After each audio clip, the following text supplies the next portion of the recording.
Hello, hi, Assalamualaikum. Kita jumpa lagi. So, hari ni, the check-up hari ni, dia akan bergerak ke KK di 10.30. Dekat je, tak jauh. So, kita orang tengah tersiap-siap. And then, my husband tengah mandi. So, saya dah siap. So, this is my outfit. Okay, hanya bertudung sarung sebab lebih mudah dengan pegang anak, dengan nak check up lah apa, nak cakap dengan nurse and everything. Outfit macam ni adalah yang paling mudah bagi saya. So, enjoy my vlog today. Saya tak tahu, maybe just random je apa je yang terjadi. So, saya akan buat vlog. I love my lipstick. Adik dah siap. Abang nanti dia akan mandi dekat rumah ibu. Sebab dia akan terus pergi ke sekolah. So dia akan siap-siap kat rumah ibu. What in my bag? So saya akan bawa bag ni. Bag ni sangat mudah. Bag dia besar. So saya tak perlu bawa saya punya handbag ke sling bag ke. Okay.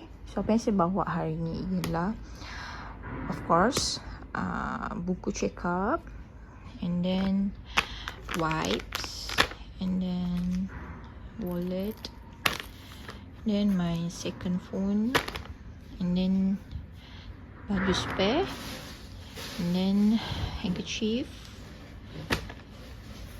pampers, mesti ada 3.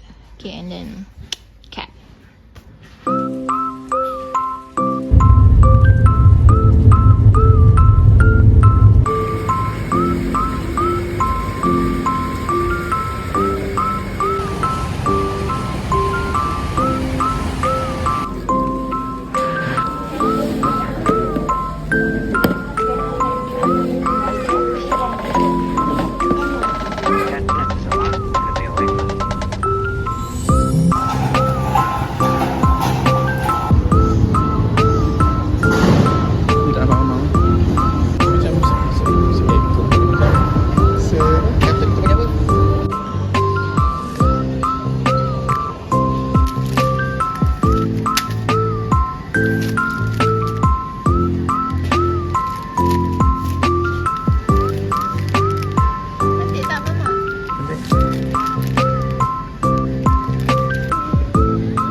Hello, hi guys. Tadi saya dah siap beli barang, and then dah check up anak semua. Sampai rumah ni dah kemas barang, dah simpan semua barang-barang, dah tidurkan anak. Saya ada nak buat satu jenis dessert, iaitu Thai banana pancake. Jom kita buat. Okay, apa barang-barangnya yang korang perlukan adalah pisang. Kita tak kisahlah pisang apa pun. So yang saya beli ni ialah pisang susu. Dan yang kedua, mestilah ada paratha. Korang cari yang ni. Okay, flaky ni. Seterusnya, korang perlu ada unsalted butter. Nanti untuk topping coklat yang ni, compound. Dan yang penting korang kena ada susu pekat. Okay, cara-caranya